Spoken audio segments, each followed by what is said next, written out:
వర్షం పడుతుందా? ఏం తింటున్నావు? చికెన్ తింటున్నావా? చికెన్ ఎవరు చేశారు? తాత తెచ్చాడా?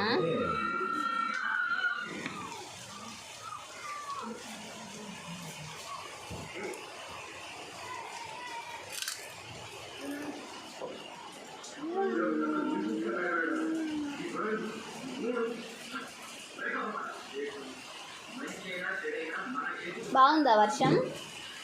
వర్షం బాలే.